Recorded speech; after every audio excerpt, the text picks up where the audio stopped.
Hey, I don't know if you got to watch those videos, my videos yesterday, but I think they were pretty good. So yesterday,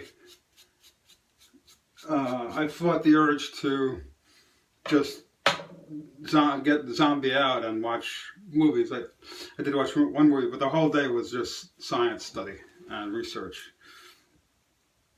And I found this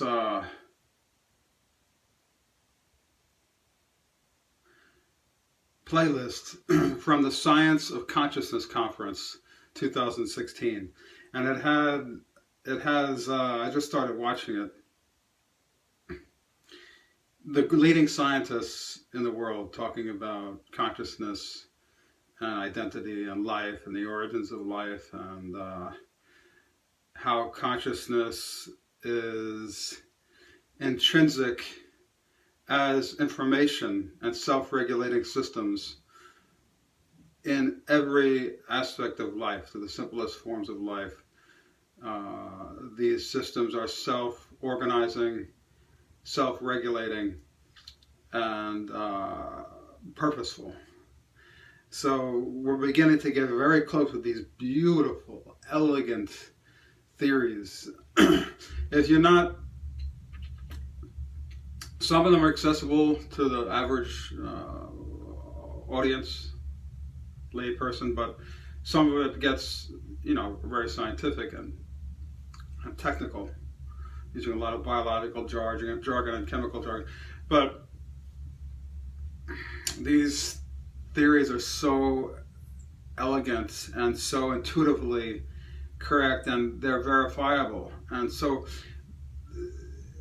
what we're seeing now is this sense of system complexity and this sort of what they call a teleology or purpose to maintain the integrity. Once a system is formed with this combination of elements, as more and more get together, there is a purpose to regulate and perpetuate itself, and to increase in complexity. So we see that in the lowest form of life, and they're calling this a type of sentience, sentience means to be aware. So it's not self-aware sentience like we have, which is the highest form of the evolution of this, but it's a form of sentience nonetheless. In other words, a recognition of the self, like a virus or a cell in the body can recognize the boundaries of itself, and it can recognize a sense of other in the environment, which represents an opportunity to perform some action. So we see this this whole self-regulating system and this movement towards complexity as a form of as consciousness. So this it's non-physical, and what they're saying is it's non-chemical, it's non-physical, it's just the propensity of the system to organize itself. So the component parts, whatever they are physical and chemical. That's the physicalist approach. But the guiding principle to organize and self-regulate and perpetuate is the sentience, that's non-physical. So that's what they're calling consciousness. Or vegetative, this one guy calls it vegetative sentience. So it's just amazing. And then you see these other scientists that are so opposed to the idea of consciousness itself. They say, no, it's just, all it is, we don't know how it works, so all it is the cells firing. And neuron spike trains, what we can see in images. We don't know how that translates to experience and the awareness of experience, but that's all it is, and there's nothing else. And those people who talk like that, it's so funny. They're always, I'm getting to know these scientists by face and by name because I watch them all the time. And it's always the guys that are against consciousness, and they want everything to just be matter just haphazardly joining together and creating a chemical reaction. those guys are all also religious or militant atheists. So alongside their science, you see these same guys always trashing theism and religion. They have their science activities, and they have this other side where they're trying to destroy all the time, destroying any type of spiritual belief. So it's an interesting point to bring up that these because these physicalists have based their whole careers on the concept of just that there is no form of knowledge or higher intelligence, that man is it. It's too awesome. It's too tremendous for them.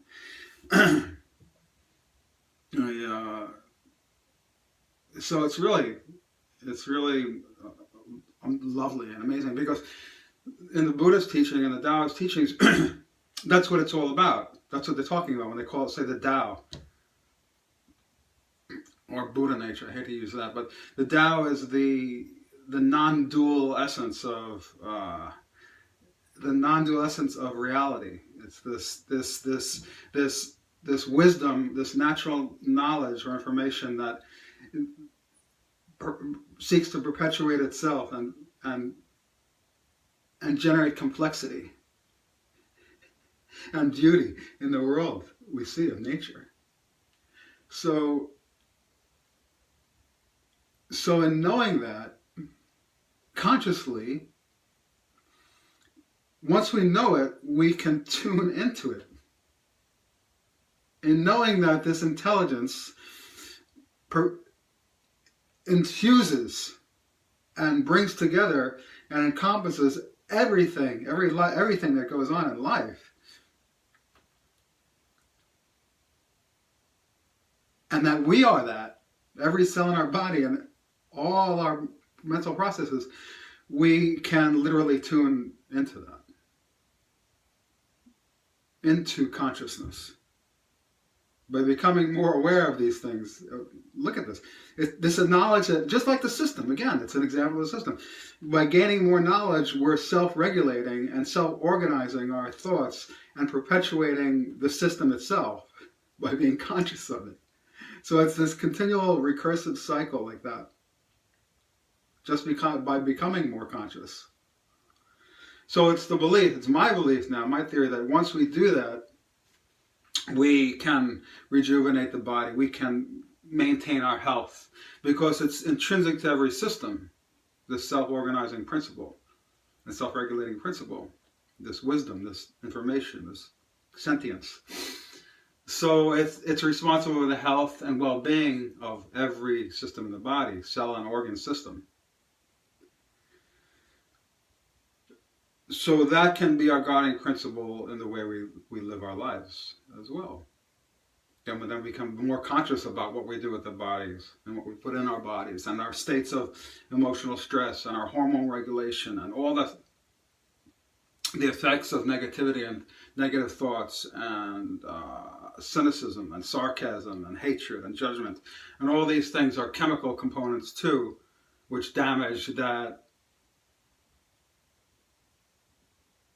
blissful state of equilibrium or equilibration and progression of the organism and the species itself too. So being part of consciousness, it's really fascinating. So I'm going to listen. It's 33 hours, 17 lectures, the Science of Consciousness Conference, the leading scientists in the world. And you can understand it if you go slow. I had to go slow and repeat things, but to me, there's nothing more worthwhile doing, because it increases my potency, my power as a human. And there's nothing greater than that sense of knowledge and power. It's beautiful. It's a beautiful system. Okay, that's it.